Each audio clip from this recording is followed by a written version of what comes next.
Welcome to Sportce Daily. Thanks for joining us. I'm Michael Artsis alongside Darrell, Reid. We're here every Monday through Friday on Ustream.tv and Sports.com from 1 to 2 p.m. Eastern Time with you. We've got a lot to talk about today. NBA playoffs are heating up, no pun intended, and we've got some NHL action, some Major League Baseball, and a whole lot more. D, what about those Miami Heat? Now, you said that the Heat were not built for the playoffs, that they weren't going to do well, and now the Heat win the first game. And I'll go as far as to say this. Game one doesn't mean all that much, but I think that in this game one, the Heat showed that they can dominate a very good Celtics team, and I think that this could be the best matchup in the playoffs. Well, the Heat winning game one is I mean, that's not that big a deal to have home court advantage. As long as the Celtics steal one game down there in Miami, between this trip and the next trip, you know, maybe games 5 and 6, maybe they could steal one of those games down in Miami, or game 5 down in Miami, rather. But what's more important is the first game of the Mavs and Lakers series, in which the Mavs were able to steal one from the Lakers. You know, you are getting so smooth up here. You just transitioned without people really knowing. You changed the topic completely because you don't want to talk about how your Celtics are getting destroyed by the Miami Heat. They lost one game. Game one, that's it. Let's talk about the Mavs-Lakers, and we'll get back to the Heat later. By the way, you can jump in on the conversation. 347-480-1724. That's the number to call. 347-480-1724. Say hello to Artie when you call, and then get on the line with us and tell us anything you want to tell us, including tweeting at us, and that's sports_media at Twitter, on Twitter. I'm Artsis Media, and that's Foots95 right there. As you should already know.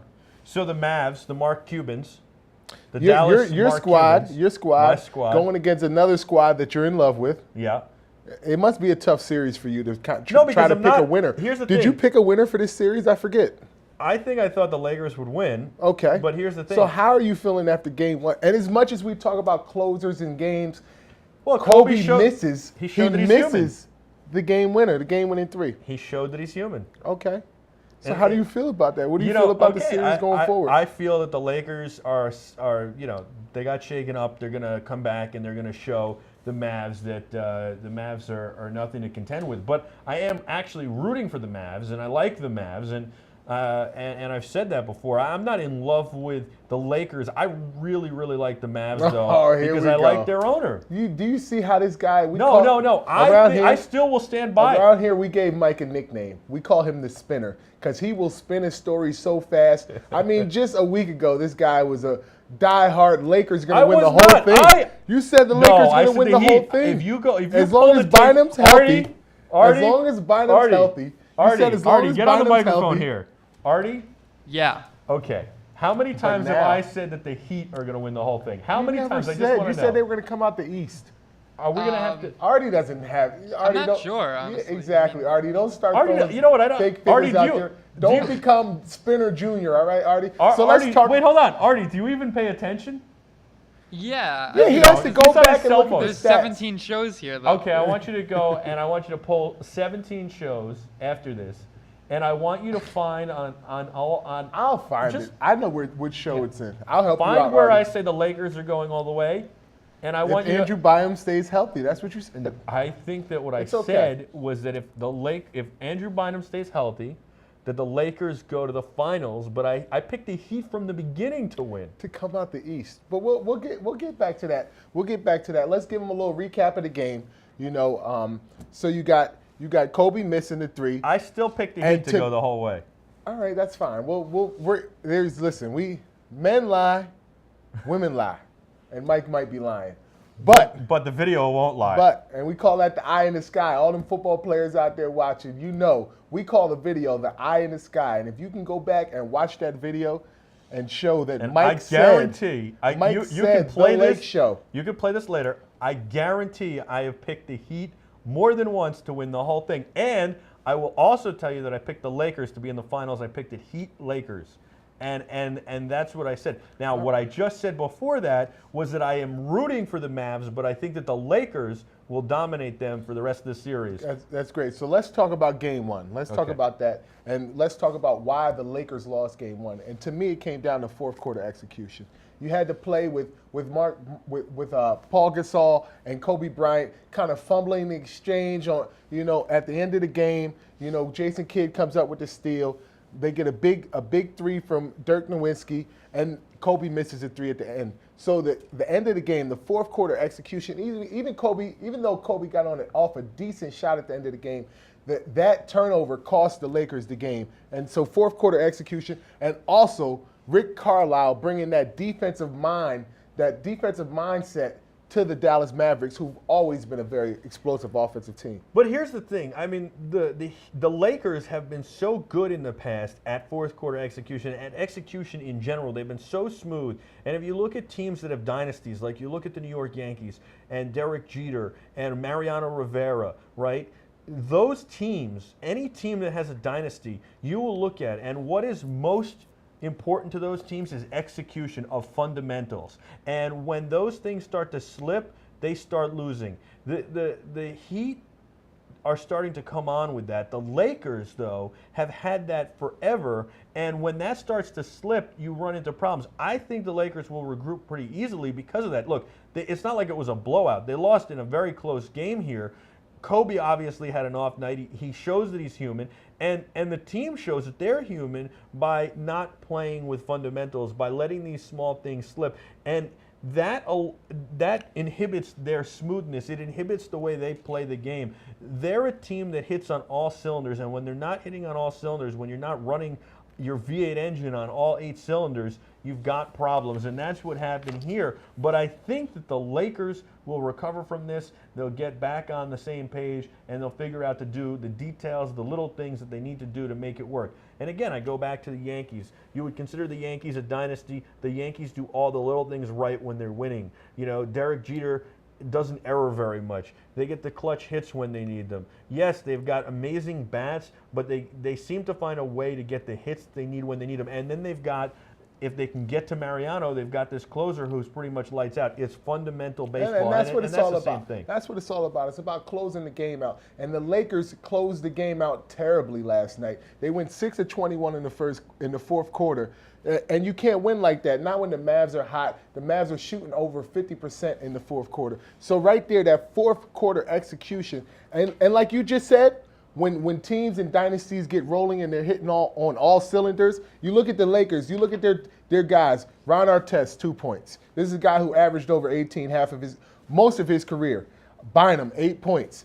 No, Ron Artsis, 2 points. I'm sorry. Bynum, 8 points. Gasol, 15 points. You can't have your stars, or you can call them role players if you put Kobe as a star, but those are stars. Those are superstars in the NBA. And you can't have these guys with 10, 15, 25 points between 3 guys and Kobe going out and scoring his 36 and expect them to win every game. It goes back to what I've been saying, too, is that basketball is one of the hardest sports for one guy to carry a team on his shoulders and have that team win consistently in the playoffs. This team will regroup, and when they do, the Mavs will be in trouble, because you got to figure what you just said is so true about how the Mavs were on fire, right?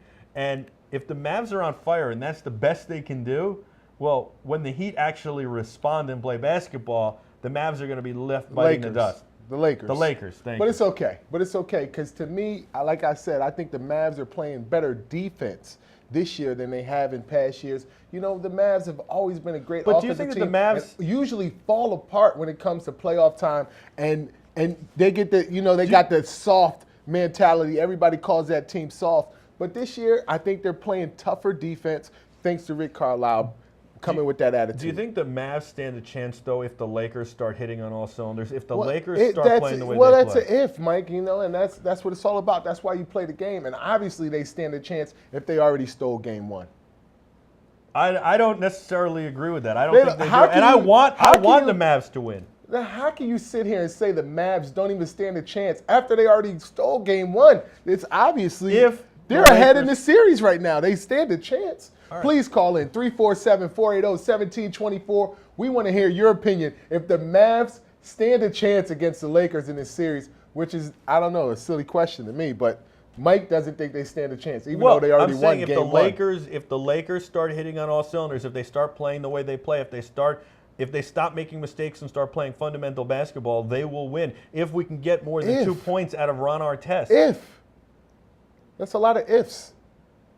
A lot of ifs. You can't. Nobody plays the game. I think on you're the ifs. spin master. I think the ultimate spin is that you deflect that I'm the spin master. You deflect that off of you. I mean, if we never got any older, our hair wouldn't be thinning like that. But it's an if. It's not happening. We're getting older. All right, we're going to take your calls when we get back on Sports Daily. We got to take a quick break, and we'll talk more NBA action, some NHL action, some baseball action. 347-480-1724. That's the number to call. I'm Michael Artsis. He's Darrell Reid. We'll be back right after this.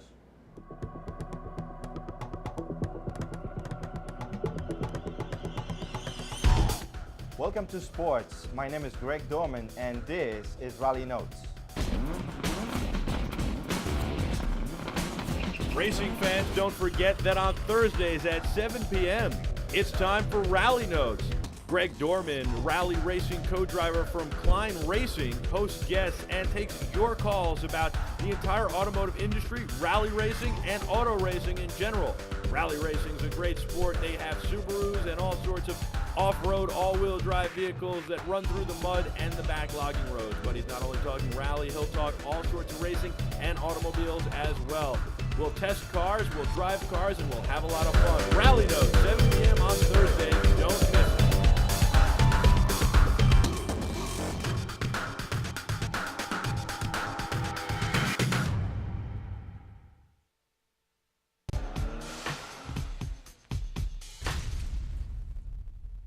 Live on sports.com. I'm Peter Schwartz, and we're joined by one of the current. If you want everything sports, you got to tune in to Schwartz on Sports.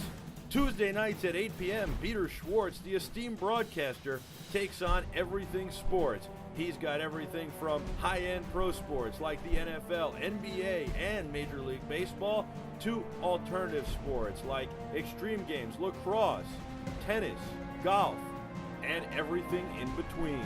Joined by Minnesota Vikings Hall of Famer John Randall.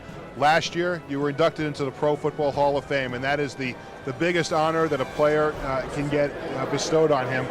What was that feeling like when you were enshrined in that candidate? It was unbelievable.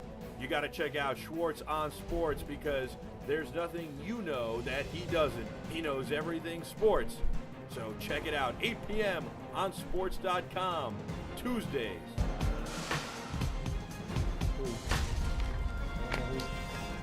Welcome back to Sports Daily. Darrell Reid alongside my partner Michael Artsis. Please call in 347-480-1724. We want to hear from you. We want to hear if the Mavs stand a chance against these Lakers. Mike doesn't believe so, but he's going on ifs and ifs. If if was a fifth, we'd all be drunk. Right now in the office. All I got to tell you. Right now in the studio. All I got to tell you, D, is if the Lakers play the way the Lakers can play and how they normally play, the Mavs don't stand a chance. And I think that that's illustrated by Game 1. Because of the fact that the game was so close and the Mavs played balls out in my mind. They played as good as the Mavs can play. I don't agree with that. If the Mavs play as good as they can play, and they only win by 2 points, and the Lakers aren't playing as well as they can play, then it stands to reason that if the Lakers show up, that they're going to win. I don't really agree with you that the Mavs played as good as they can play. I want the Mavs to win. I just don't agree with you, and I'm not even a big Mavs fan. But to me, the Mavs played a good game, yes. Are they capable of playing that game again? Yes, they are. Are they capable of playing that game 4 times for this series out of the 7 games? I believe they can. Well, only 3 more. They only need 3 more. Exactly. 4 including the one they won already. So they stand a chance.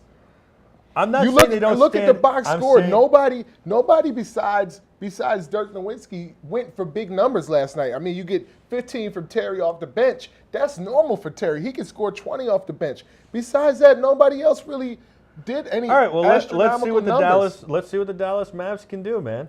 We'll see. We'll have to see because I'm interested in this series, and I think it's also a good series. I think it's a good series. I mean, it started off good with the Mavs winning 1-0, so the Mavs are up. It's got to be a good series. But an even better series, perhaps, is your Chicago Bulls losing to My the Chicago Bulls. I love how you say that. And I'm the spin master. I think a better series is Miami-Boston, but let's talk about the Bulls-Atlanta series. And you were huge on these Bulls. You wouldn't stop talking about these Bulls. You predicted the Bulls to go all the way. And we can get the tape of that, and now you're trying to push them off as my Bulls. No. We don't need to get the tape. I said, and everybody's wrong. I picked the Spurs to come out the West, and obviously that's not going to happen. Right. So I could be wrong about the Bulls. I did like the Bulls. I did like Derrick Rose. But last night's game really showed me that they're in a lot of trouble. Ready. They're in a lot of trouble. And Derrick Rose can't carry a team by himself. No, he can't, but he doesn't have to. He doesn't have to. But in order to win, they're going to definitely need more than 14 and 8 from Carlos Boozer. 14 points, and he's been that X factor that they've needed to step up. And last night's game against Atlanta, Joe Johnson goes for 34. Jamal Crawford goes for 22 off the bench. You can't let Joe Johnson go for 34 on you. I think Atlanta wins this series. Now you're going with Atlanta in this series. What do you mean now I'm going with Atlanta? Oh, we definitely got to bring back some tape from last week. No, you picked Atlanta in this series? No, in this series I picked the Bulls. Okay, so now now I think Atlanta. Now after game one. Yeah. Well, what if the Bulls play how they're capable of playing? Because I don't think they're capable of playing that good, and I think they're exposed now. They were the top team in the league And this Atlanta year. is better than I thought, but I think that they have inexperience. The Bulls had the best record in the NBA. I've said from the beginning, they're inexperienced, they're young, they're going to run into trouble in the playoffs. And I thought the trouble would be the Heat or the Celtics, and it's turning out to be Atlanta. But also, I didn't expect Atlanta to be as good as they are. Okay, so Atlanta. And Joe Johnson is a lot better than people give him credit for. He's a very underrated player. Definitely. In addition to that, I think he went way under the radar this season. He did. He had like a coming out. I think people started to realize how good he was. But even as they started to realize, I still think that they didn't realize his full potential and just how good he was. His 34, you said you can't let him score that. Maybe it wasn't a case of him letting him score that. Maybe it was a case of him taking 34. No. Joe Johnson, when Joe Johnson gets going early and he gets in a rhythm, he's a rhythm player. So when he gets in a rhythm and he scores early in that game like he did last night, he continued that throughout the game. And when he gets in a rhythm early and you got Jamal Crawford coming off the bench with that energy, you know he's going to put points up, you're in trouble. Anytime Joe Johnson gets in a rhythm early in the game, you're in trouble. It doesn't matter who they're playing against because he opens things up for the other players on his team. And that's what happened last night. And his 34, he had a big first quarter, and the Chicago Bulls started off slow. And Derrick Rose didn't shoot any free throws last night. I don't even know when's the last time he played a game and didn't shoot any free throws. He shot almost 7 a game in the regular season. 10 a game in the playoffs, and this guy shoots no free throws last night? Is he not playing as aggressive? Are they playing better defense? Kirk Hinrich didn't even play for the Atlanta Hawks last night, who's a very good defender. Well, I just think Atlanta, I think it's going to be a long series. I think it's going to go 6 games, but I think Atlanta will pull it out in 6. So now you got Atlanta. After you picked the Bulls, now you're picking Atlanta. Well, I picked the Bulls on the misconception that Atlanta wasn't as good as they are, but I did say that the Bulls were going to run into trouble in the playoffs. I'm just saying, I just didn't think it would be here, but now I think that Atlanta is going to win. And I could be wrong. I just think from what I've seen from Atlanta, they're a better team than the Bulls, and the Bulls are inexperienced, and I think that this is where it's going to hurt them, and this is where it stops. I thought either the Celtics or the Heat were going to be the ones to handle the Bulls, but it's probably not going to be the Celtics or the Heat to handle the Bulls. It's probably going to be Atlanta.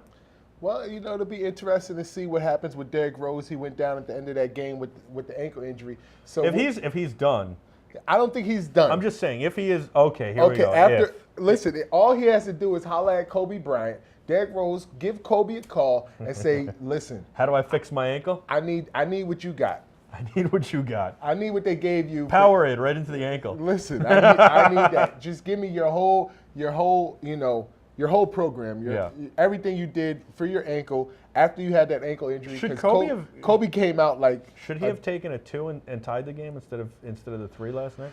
I think he should have took a 2. I don't, Phil Jackson draws it up like no other coach ever in history. But to me, Kobe Bryant is a better 2-point shooter, a better than he is. He's not a good three-point shooter. I'm not saying he's not good. He's not a great three-point He's not a shooter. great. I mean, if you're going to shoot a three, I'd have Derek Fisher shoot it. I'd get Derek Fisher open look. Or why wouldn't you have him shoot the two and go to overtime? And you think about Kobe Bryant and his sweet spots on the floor. His sweet spot is near the elbow. You know, he likes to back down, the dribble, you know, step back, things like that around the elbow area. So I don't understand why you would have him taking a three unless it was maybe Kobe's call on what he wanted to do. Yeah, with Phil Jackson, I don't think that's the case. But unless he got the ball, was supposed to make a move and take the two, and looked and said, I could get the win. Once again, that would be Kobe's call. Came down to execution. It did come down to execution. And they didn't execute that game. And that's what I was saying, is that if they continue to execute poorly, they're going to lose. So, I mean, I had a question, but I guess you already answered the question. I wanted to ask you, do you feel like Chicago's in trouble this series, but you feel like they're going to lose the series? Well, so forget being in trouble. Of course, he thinks it's over for them. I mean, it's not necessarily over. They could find a way to win. And who knows how Atlanta will hold up when pressed hard. You know, I don't know enough about these two teams. Are they in trouble? Absolutely. Is Atlanta better than I thought they were? Yes, absolutely. Is Joe Johnson better than I thought and most people thought that he was? Absolutely. And that is going to give the Bulls trouble. Now, again, Joe Johnson is one player, and one player doesn't carry an entire team in the NBA and can't, and especially through the playoffs. But Atlanta seems to have a lot of tools. Okay, now we talked about the Mavs-Lakers game, and we talked about the Mavs having a good game. Yeah. The Hawks were on fire last night. I mean, they couldn't miss. But they won the game convincingly. Tough, or some of them, some very tough shots last night. But they won the game convincingly. But it was by 11 or 9. They won the game by. Come on, mathematics. By 8. 8 points. That's not a lot, especially it's better than when you 2 got points. These guys, when you got these guys that are on fire. I mean, it's look better at than the 2 efficiency. points. Joe Johnson went 12 for 18 last night. Crawford goes 8 for 16. These guys are shooting efficiently, and all of them weren't good shots. Some of them were tough shots. But to me, they had already established their rhythm. To me, the Bulls got to play better defense in the first quarter, the first half of the game, and not let Joe Johnson, Jamal Crawford come off the bench and get in the rhythm, and they have a way better chance. You bring up a really good point, though. Everybody wants to talk offense. 3-point shots, dunks, this, that, the other thing. Offense, especially in the NBA, is such a focus. But so seldomly do we focus on defense. And in the playoffs, defense can do more to win championships than anything, in the playoffs especially. And you look at guys like, you look back at guys like Dennis Rodman and what he was able to do, not only defensively but rebounds. And you look at guys like Ron Artest and what he can do for his team rebound-wise and defensively, and that makes a huge difference in the playoffs. So it's not only offensively. If the Bulls can stop them from getting into a rhythm, then yes, it changes things. And if they start by playing a defensive game and playing better defensively, it will change things. Yeah, the Bulls. But are the Bulls capable of playing better defensively? They are definitely capable of playing better defense than they play. But we saw in the series with Indiana that the Bulls have struggled early in the game. They are going to have some trouble. This is the playoffs. You can't struggle anywhere in the game. Well, they struggled early against Indiana. We thought maybe they would knock off some of that rust in that first series. But obviously it's carried over into this series with the Hawks. And they can't continue to start off slow, and allow the Hawks to start off fast and win the game. And that's what happened last night. They started off slow as well as the Hawks starting off fast. What about Oklahoma and Memphis? I mean, I think everybody got hot on Durant being hot, and I said that, one player can't carry a team.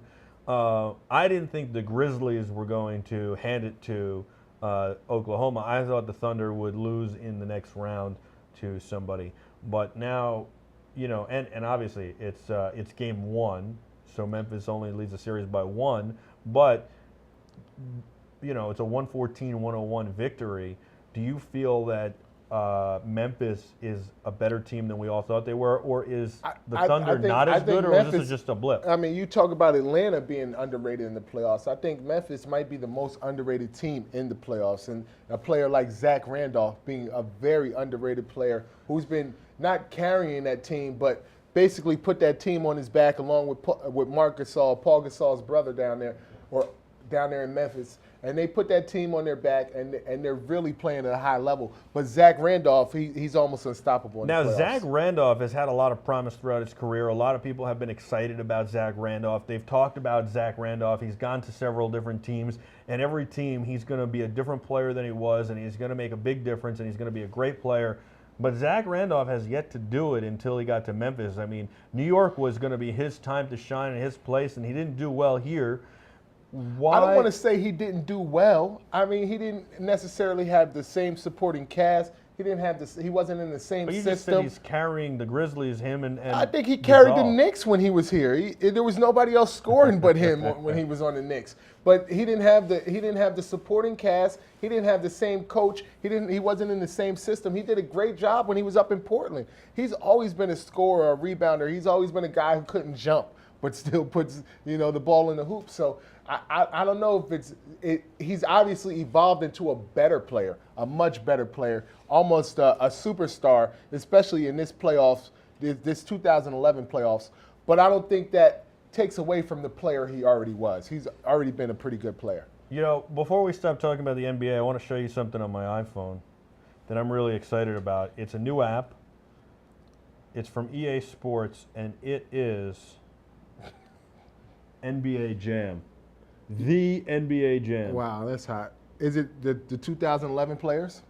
That is the 2011 players versus, the 2011 players. And then you also can get players like Patrick Ewing and John Starks and Dominique Wilkins. You can unlock them. You can unlock the throwback players. And you can unlock the throwbacks. Hold on, I'll turn the volume on so you could actually. Paul Gasol has a huge dome, pause, in real life too. That's hot. Yeah. Hold on, let me make a pass here so that the computer can take over.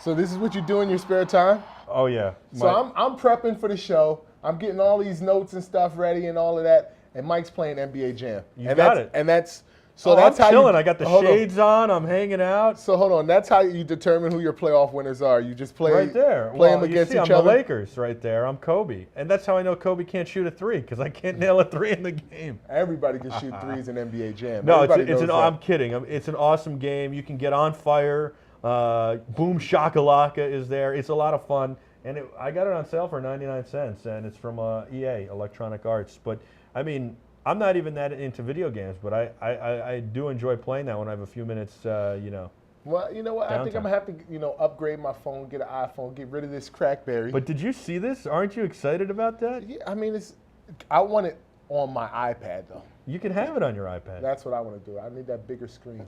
I don't know. It's awesome on the phone. So you're going to upgrade? You think you're going to do it? I'm going to upgrade soon. All right. Next paycheck. Got to get you an iPad, too. All right, this is Sports Daily on Sports.com. When we come back, we'll finish our talk about the Memphis Grizzlies and the Oklahoma City Thunder. And then we'll talk hockey, baseball, and a whole lot more. Call us up, 347-480-1724. That's the number. And when you call, say something funny to Artie, insult him, do whatever you want. Obviously, he's not doing his job back there. Insult him? Well, he doesn't. Only Mike would say that. Call in and insult our guy in the back who's working hard back there. Working hard. The guy's on his phone so much, he doesn't even know if I said that the Heat were going to win it all. You hear him. We'll be back right after this.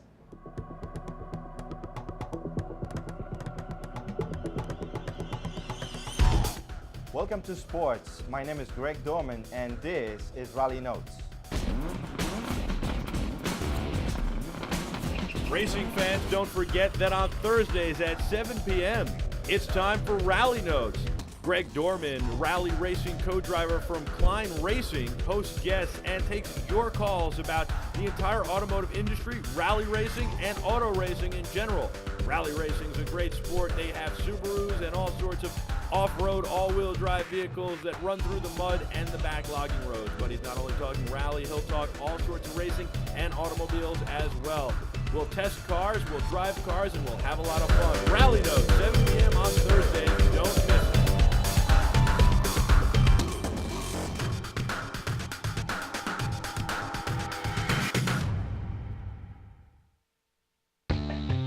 Justin Tucker and the New York Giants, and you're watching Sports.com.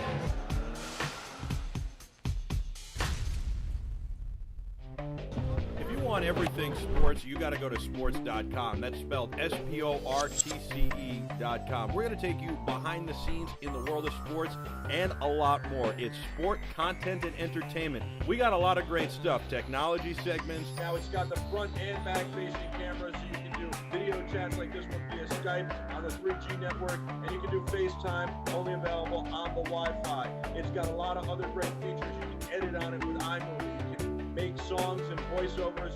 Behind the scenes. We back, sports.com, at this secret location behind the scenes. Jim Jones. We'll take you into the lives of athletes, follow them off the field, but it's also music. Be right here, but it's perfect day. And other genres as well. Check us out, sports.com, and we've got live shows 5 days a week. A lot of live shows with live guests in our New York City studios. We've got Rally Nose at 7 p.m. on Thursday nights, The Warning Track, 6 p.m. on Friday nights, Schwartz on Sports with esteemed broadcaster Peter Schwartz, 8 p.m. on Tuesday nights, and on Wednesdays, it's The Music Movement with Darrell Reid. Check us out, sports.com.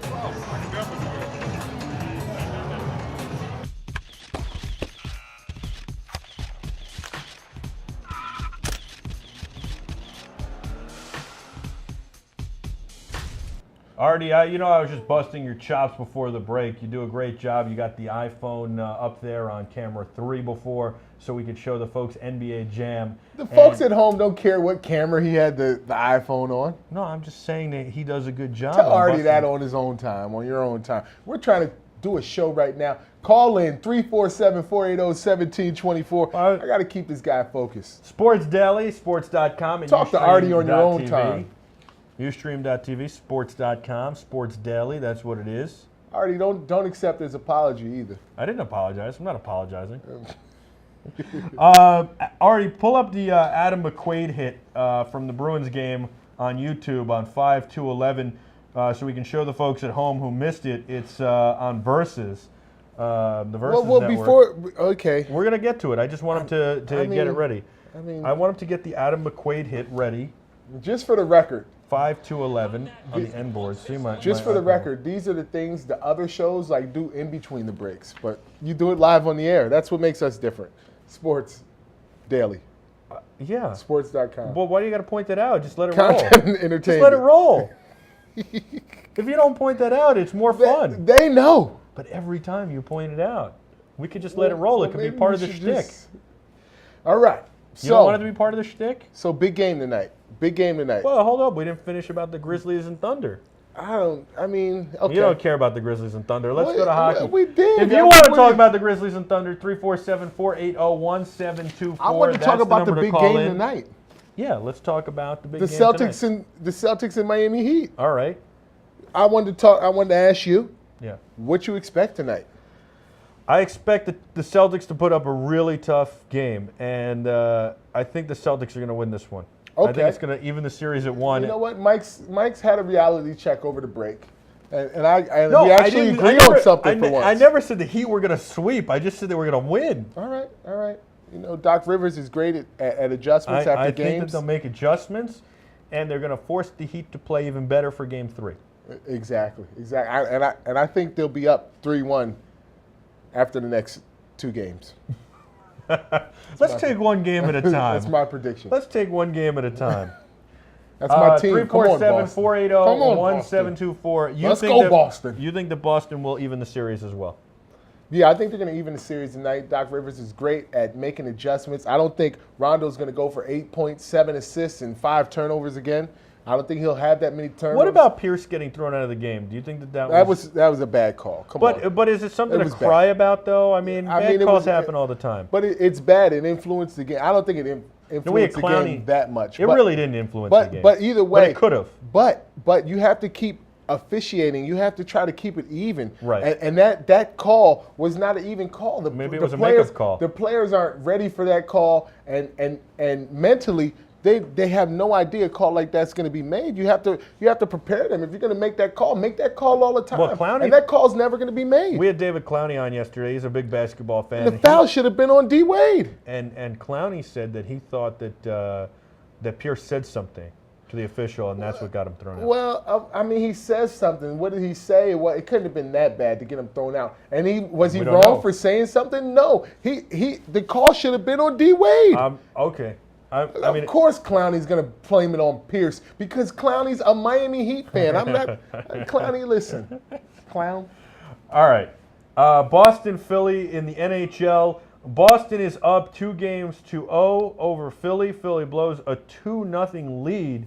Yeah. Before we get into this talk about the Philadelphia Flyers and Boston Bruins, I said the Bruins would win. But before we do that, there is a scary moment on the ice as Adam McQuaid hits the boards, and that's what I started to pull up, and I want Artie to show people. This is like a lot different from football. Like this really doesn't happen in football. A hit like this, where you don't hit somebody and then you end up hitting something else or a different object. I want to give you some background on this before we play it, and that is that this is the most dangerous thing that can happen on the ice, pretty much. Because I've had this actually happen to me.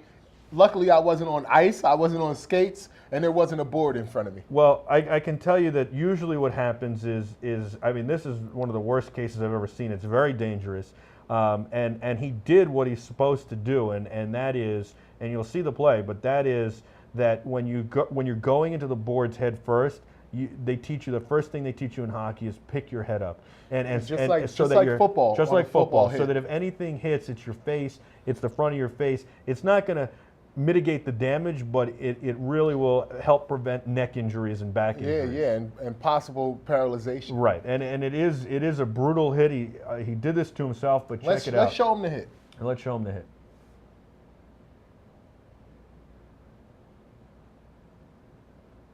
I'm glad Artie pulled up the clip in the best format it could be in. Ooh. Artie, pull up a different one. There's if you just search it, there's one that's titled Adam McQuaid hits N boards 5-0-2-11. That's the versus hit. Yeah, you got to see it better. It was tough to see it in that. I mean. Yeah, we got to show them the hit better than that. Come on, Artie. Yeah, come on, Artie is right. But you kind of got the feel for it. You know, we'll pull up another one, but you kind of got the feel for it. He goes to give Mike Richards an elbow or something, a little shot, and he just totally whiffs. Or Mike Richards moves out the way. You know, a crafty veteran captain of the Flyers moves out the way, and he misses, and he just goes head first into the board. And that goes like it's bad. It's bad, and it certainly looks like it hurts, and it's a very scary moment, especially in hockey. I've had that happen to me where I went to go hit a guy and missed, and maybe just kept lunging forward, or maybe fell, but it was nothing to fall into. Well, that's the thing. That's the scary part in hockey is the boards, and so we hope he's okay, and hopefully Artie can pull up a better angle. But it is a very, very scary hit, especially when that thing happens. Laid motionless on the ice for a few minutes, man. Yeah. But I believe he went to the hospital. Everything was fine, and he flew back with the Bruins. I think that's what they said last night. Okay. Yeah. Well, that's good. Yeah, I didn't hear that. But that's what they said this morning. Yeah. Let's check it out. That's the angle right there. Like, woo.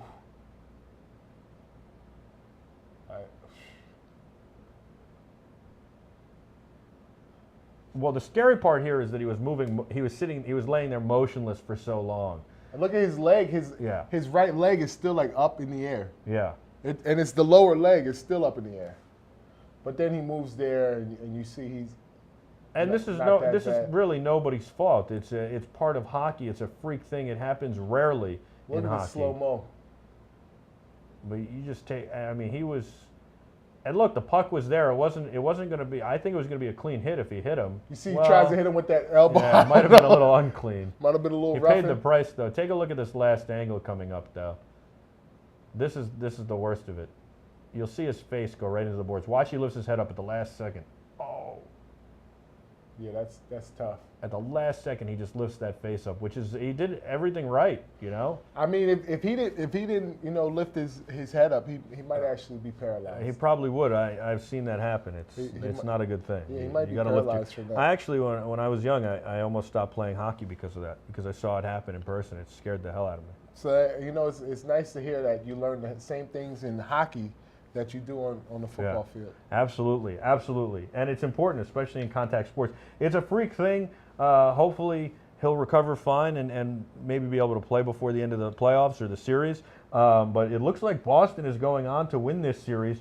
For Philly to come back against a very good Boston team, that hot goaltender Tim Thomas, it would be very, very difficult to come back and beat Boston down 2 games. I mean, it seems to me like it's not like Boston is blowing the Flyers out or anything. They're competing. They were up 2-0, 2-0 last night in that game.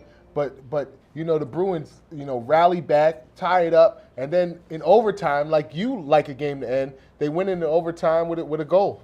Yeah, you got to love double overtime in the playoffs. Double overtime's the favorite. You're sitting on the edge of your seat. You don't know when it's going to end. A lot of pressure. But I think that the Flyers just aren't a good enough team. And I can't say this enough. I want the Flyers to lose. Well, there it is. He wants the Flyers to lose. So wrapping up the rest of the NHL, you got Tampa Bay's up 2-0 over Washington. I think that's I'm surprised. I think that's a big surprise. Also. I think that's a big surprise. Alex Ovechkin down there. They're so talented, the Capitals down there in Washington, to be down 2-0. Yeah. But they struggled. They did struggle with the Rangers. And that was the thing that I thought maybe the Rangers were better than I thought. But it was 4-1? Yeah, but the Rangers blew a game. It blew the chance to even the series at 2. Yeah, I remember. If you remember that. You were upset. And they were close in every game, very close. So maybe they aren't as good as we thought, and Tampa Bay is clearly better than we thought because they've played really good. But I don't think Washington is as good a team as we thought, but they should be. I mean, this is the time, and hockey is a sport where one guy can carry a team, whether it be a goaltender or an offensive player. If they get hot. You've said that before. If a goaltender or if a player gets hot, he's scoring a lot of goals. Goaltender gets hot, he's not letting any goals through. Right. That can definitely carry a team. That happens a lot in hockey. Right, and so Washington, you would think Ovechkin, it's his time to shine. This would be his time to really show who he is and how great he is, and that he could put the team on his shoulders and carry them. And they're down 2-0 against Tampa Bay. I'm also surprised by San Jose being up 2-0 over Detroit. Yeah. Detroit, the Motor City, and throw the octopus on the ice and everything. It's Hockey Town. They're always a good team, man. They're always good. They've been good since I was in high school. And it's surprising, but I think we're seeing a lot of changing of the guard this year in lots of sports. Look, the Spurs lose, they're out. The Lakers are faltering.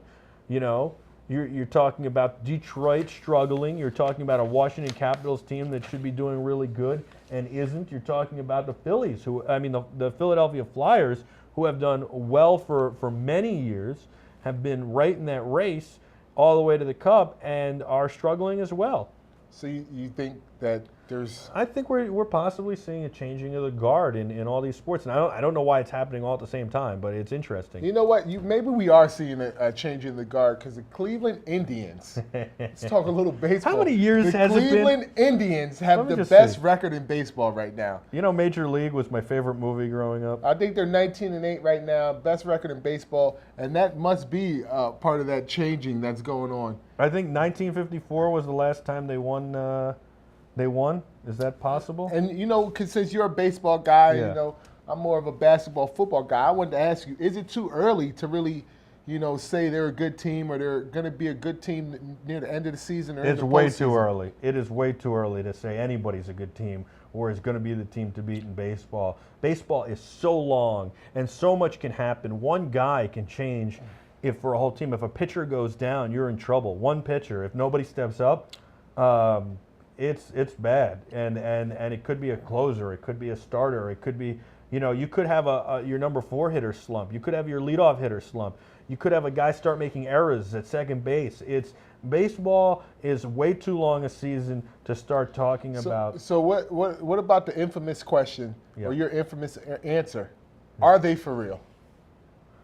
You just can't say that now. You can't say that now. And for the Indians, they've won especially, 5 series already. They've won 5 series already. I know, but the Indians especially, because 4.5 games ahead in their division. The Indians have teased their fans for over 62 years.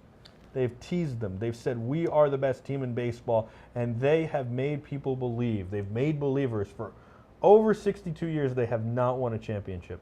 I think you can't say that they're for real. They got a curse like the Cubs. Maybe it's a curse like the Cubs. Maybe it's a curse like the Rangers. The Rangers are still cursed, you believe? They won. No, I'm saying like the Rangers had. They had a curse. Yeah, 54 years without a Stanley Cup. All right, but it's over now, so it's not. What about Boston? Obvious. Boston had a curse. It's over. Okay, but so it's too early. Even though It's too early, but and I don't really believe in curses except for in baseball. I don't believe it existed in hockey. I wouldn't believe it exists in football. I wouldn't say basketball, but baseball. There always seems to be a way where teams like the Cubs, teams like the Red Sox, teams like the Indians, who have been cursed or are cursed, find a way to lose it even when they get hot. I mean, the Cubs are the prime example, right? Because the Cubs, but I mean the Red Sox too. Look, the Red Sox were one strike away from winning the World Series in '86. Okay. And a ground ball goes through Buckner's legs. I mean, But they've won since then. No, they have. But how long is it going to take? It took them a long time. How long is it going to take? The curse is just mental. You really think it's mental? Does it really feed? If you're playing on the Indians, I think it can feed on your mentality or your mental. So or as a player on a team. If you're a player for the Cubs, everybody and your fans and the coaches and the media, guys like Michael Artsis are telling you your team is cursed. Obviously, it's going to start to play with your mind. Really? My mind is playing tricks on me. Don't you just go out and play? Doesn't your mind play tricks on you sometimes, Mike?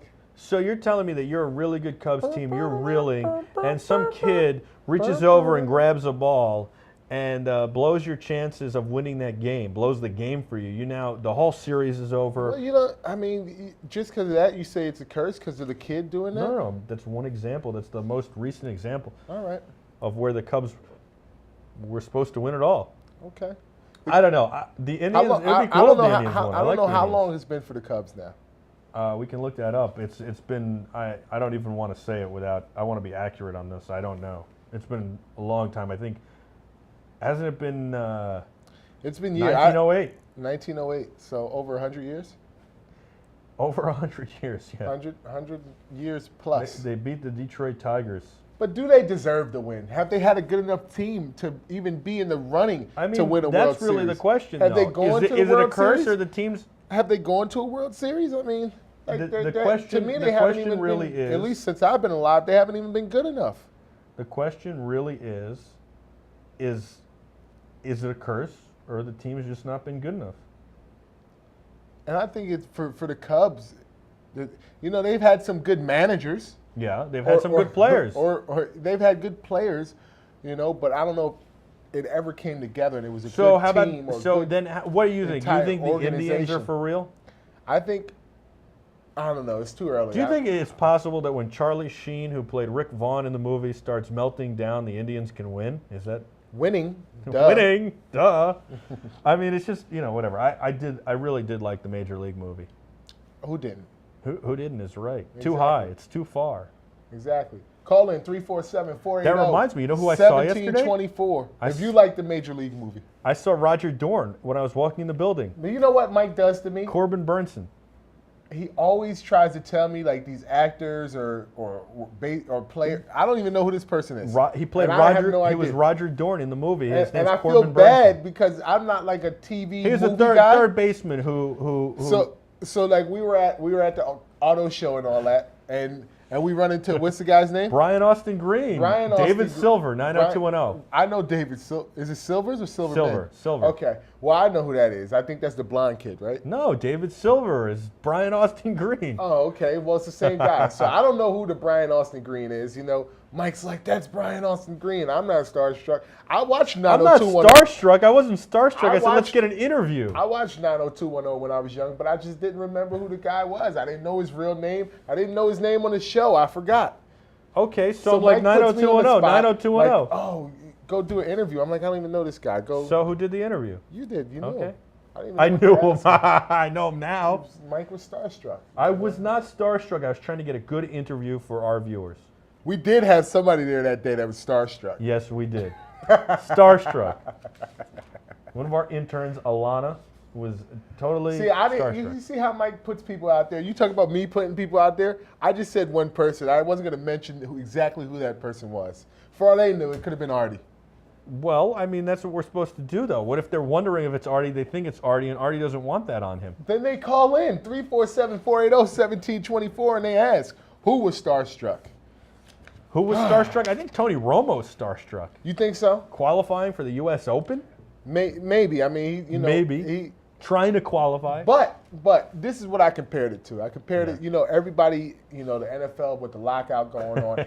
Guys are trying to do different things, pursuing their lifelong dreams, other career paths and all of that. You got, the guy from the Ravens, the safety, he's doing the UFC thing, he's boxing and doing his thing like that. You got Ocho Cinco, who's doing the soccer thing, which he stands no chance of really, playing or being a starter, but they're not going to let him go because of the publicity. To me, Tony Romo, at least you can golf all the time. It doesn't matter what your profession is. Right. You can practice your golf game. And to me, he probably practices it every time the Cowboys miss the Super Bowl. He has a lot of time. He's got a lot. That's why he's so good at golf. He's always got an off season. I mean, but everybody has an off season. I feel like he has a better chance of qualifying for the U.S. Open because you can golf, because guys are avid golfers, whereas Ocho Cinco maybe hasn't played soccer in 10, 15 years and just goes out and tries out for a professional soccer team. It's not the likelihood that he'll make it where Tony Romo at least has a chance. Why do you think guys are doing this, though, realistically? I mean, Tony Romo could have qualified for the U.S. Open any time. Well, that's like asking why did Michael Jordan, play baseball? Well, I think we know the answer to that. Because it's a childhood dream. It's the same thing, Mike. It's the same thing. Okay, we'll go with that. Maybe I'll go out and try to play basketball. Yeah, I think you should. No, but that's not the thing. But is professionally, it possible that Romo's... Not professionally, but I'll be very, very competitive. Is it... Is it possible that Romo is good enough? It is possible. He's won a couple tournaments. Is it possible he won some scratch and Here's sniff a better tournament. question. Is it possible that he is good enough to beat or compete with Tiger Woods, Rory McIlroy? I think he tried. They say he tried to qualify last year, and he finished 10th. I'm not talking about if he qualifies. He finished 10th before the third day. Yeah. No, in one tournament he bombed. Like third day he went like 7 over and put himself out of First qualification. of all, what am I saying? Romo would fold anyway. You know what? You're right. Romo would go to Cabo between rounds. You know what? Romo's like your boy McIlroy. He's got no work ethic. Well, McIlroy, the one who folded. No, I know. Yeah. But I'm saying Romo. He's that's not. his I don't knock, think right? he'll be able to finish. He won't finish. He'll be too busy. Maybe he could qualify, but he won't win. Right. That's what I'm saying. And then what's the point if you can't compete? I think he won a tournament once, though. Not against guys like, pro golfers on the PGA. What about the comments about Osama bin Laden on Twitter? Now, I went off yesterday. Let's talk for a second. This is a very serious topic. We're going to get serious here. I went off yesterday about Osama bin Laden. I said that I thought that the death of Osama bin Laden was a good thing, but the war on terror is far from over. There are surely 10 or 20 guys who are going to step up to take his role, and I'm sure he had a succession plan. In addition to that, now you've angered the bee's nest, right? And, Al-Qaeda is out there. We've taken out their so-called leader who has been forced into communicating without telephone lines, without internet access for almost a decade now. And it's taken us a decade to catch him, a little embarrassing. But we finally got him, and we're celebrating like little school kids. And that's where I had the problem. I think, yes, it's a good thing that we got him. Yes, it gives some closure to the 9/11 victims, to their families. I certainly, everybody knows somebody who perished in 9/11. I know I had friends who died. One was a firefighter, and another was working for Kenner Fitzgerald in the tower on the 93rd floor. So the thing is, what is your feeling? My feeling was, D, that we celebrated too much, and it's never appropriate to gloat on somebody's death. Is it a good thing that he's dead? Yes. Are we a better world for it? Yes. Did he deserve to die? I wouldn't argue that. Did we want him dead? Yes. Should he be dead? Yes. Does it make the world a safer place? Probably a little bit, although we'll see what happens. But to sit there and gloat on his death and to celebrate the way we had, I thought it was no better than the way he gloated by bringing the tower, bringing the towers down. And you know, everybody has to remember that the Al Qaeda organization, he was a leader. He was the leader, but it was almost like co-leaders. Him and al-Zawahiri, you know, who was kind of his mentor, or they kind of worked together and put those plots together and all that. So until the both of them, and even with both of them, even if they were both gone, that organization it's still going. They've made roots and trails everywhere across the world. You know what I mean? So it's hard. It's hard. But when you have family that were victims in 9/11, I could see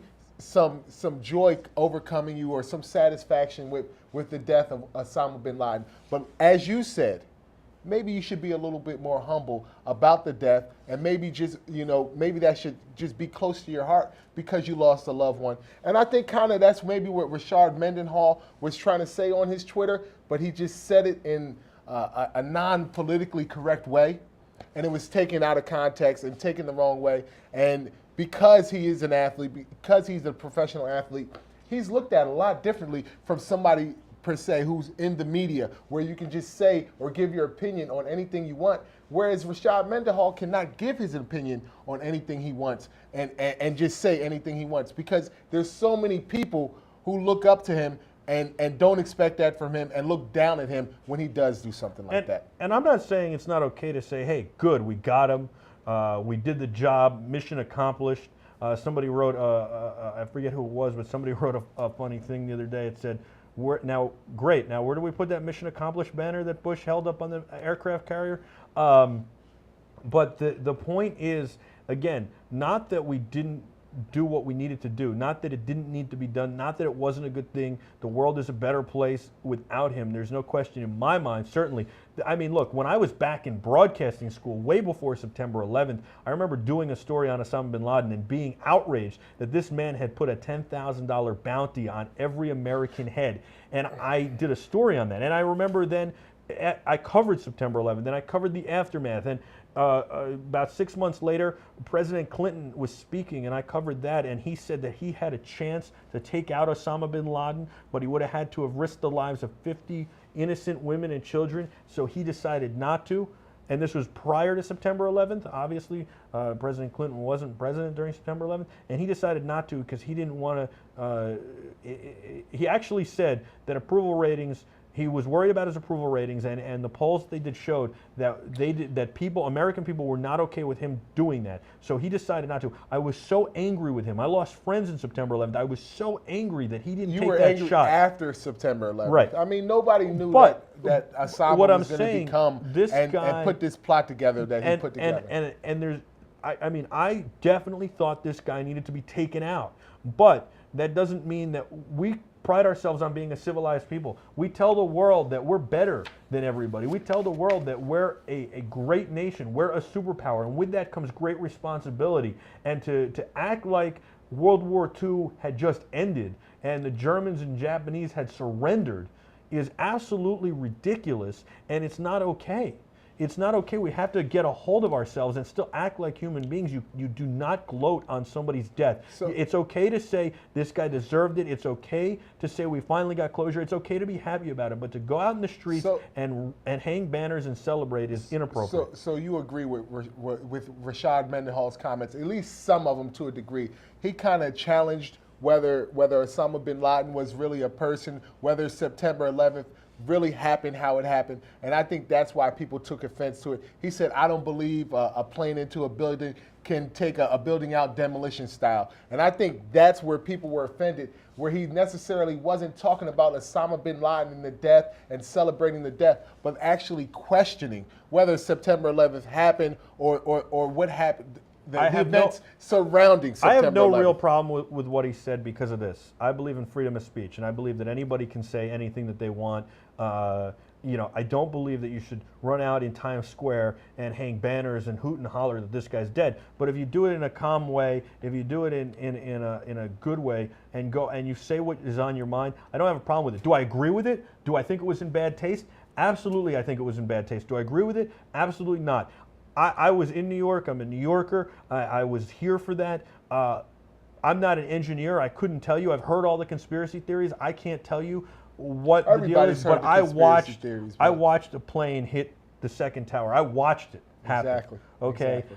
And so I think that's where There's people no took doubt that a offense. plane hit And the building and they rightfully could took, have taken and that they building out. rightfully took offense. And the Rudy family up there, up there in Pittsburgh, they said right away, his comments have Nothing to do with the right. organization. Of course, and what we and of feel, course, and what we think. look, the bottom line is, what's the difference? The guy took credit for it. The guy said, "I did it." Osama bin Laden said, "I did this." Al Qaeda did this. Come and get me. He put a target on his back. He didn't have to claim responsibility for it, and he did. So whether there was something else in the building, whether Al Qaeda planted bombs in the building, or there was some other force that helped those buildings come down in addition to the planes, it doesn't really matter. He still, and Al Qaeda still drove those planes, flew those planes into buildings. I remember I said this with when I did the Vicky Ziegler interview, that you got to watch what you say as a professional athlete.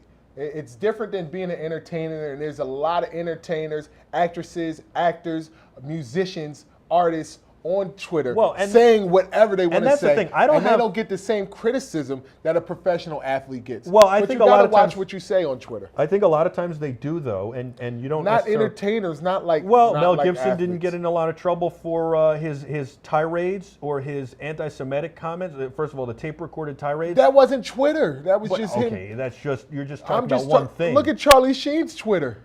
But okay. He doesn't get in trouble for But he didn't- sitting there doing the interviews, smoking, having two girls. Imagine a professional football player. Imagine Yes, Ben it was- Roethlisberger sitting there with two Right, girls smoking a cigarette. They're we looked laugh at differently. We laugh at Charlie Sheen as an entertainer, whereas Mendenhall we look at as somebody that our kids look up to a little bit more, who's a role model. And yes, with that comes responsibility. Look, I said I have no problem with the fact that he has freedom of speech and he can say whatever he wants, but he also has to realize that when he says whatever he wants, there is going to be backlash, and there are going to be people who now don't want to root for him. There are going to be people who don't like him now and who are against him. And that's what comes with saying it. If you don't want that, then don't say it. And I got to tell you something. The guy You know what? Mike's sitting here saying he believes in freedom of speech. No. But I remember a time Right. early, about 2 years ago. Yeah.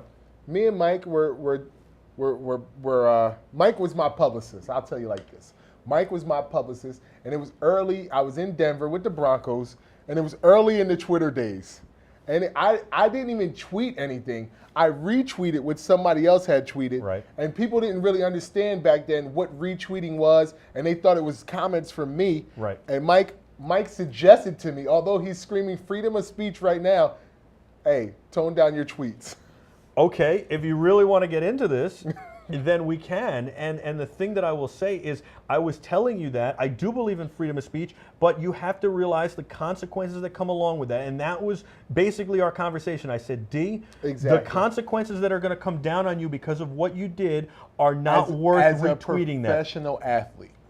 If I was an entertainer, an Okay, actor, an entertainer- or a musician, but that would not have happened. It would have been fine when I tweeted. More than anything, the Broncos were upset with it. Exactly. I mean, just like Here's just what like happened. The Steelers. Let me just like explain the what Steelers happened. are Let me explain exactly no, what let's happened. not talk No, about that. we don't want to But explain it. Just like the Steelers are upset with what Rashard Mendenhall said. Everybody's not upset. Some people are upset, but as you are part of as your publicist, as your part of an as your organization, advisor, I should advise you on what to do and how to handle yourself so that you don't catch flack, so you don't get in trouble But with your you employers. didn't tell me freedom of speech then.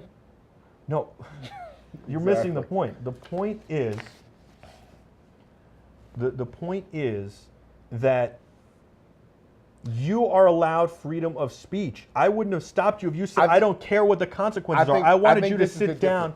I wanted you to sit down and understand that there were consequences. Everything we say and do has consequences. I think I got this one, Mike. Here's the difference. Yeah. Here's the difference. As a musician, as an actress, as an actor, you only represent yourself, right? But as see, a I was gonna professional, say that, but as a it's not professional, necessarily true. as a professional, you're representing a whole organization. Right. And I think that's the difference, and that's why the organization, you have to be careful about what you say because it reflects on the organization. And what is the organization going to say to you, and how are they going to look at you? And that's the consequences that you're talking about. You're right, and I was going to say something like that, and then I stopped because at the end of the day, Warner Brothers, Charlie Sheen still works for Warner Brothers and CBS with 2.5 Men, but he doesn't anymore. Well, he doesn't anymore, but at the time he did. But first of all, they fired him because of that stuff, so that's a perfect example. And number two, in addition to that, in sports, there's no separation between you and the Denver Broncos. You wear that uniform, you're a Denver Bronco.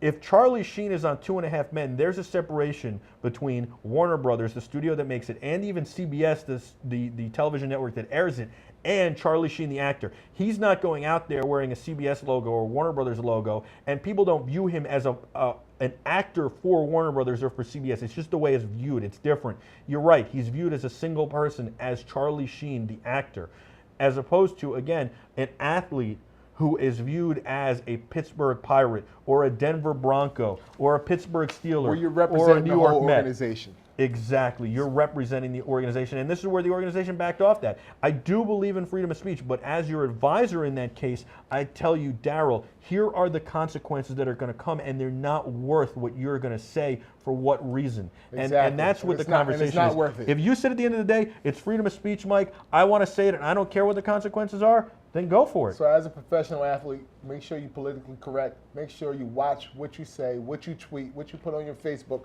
pictures, all of that. Your phone, And your Mendenhall's bad wrong. phone, everything. He's wrong. Those planes hit those towers, and they took them out.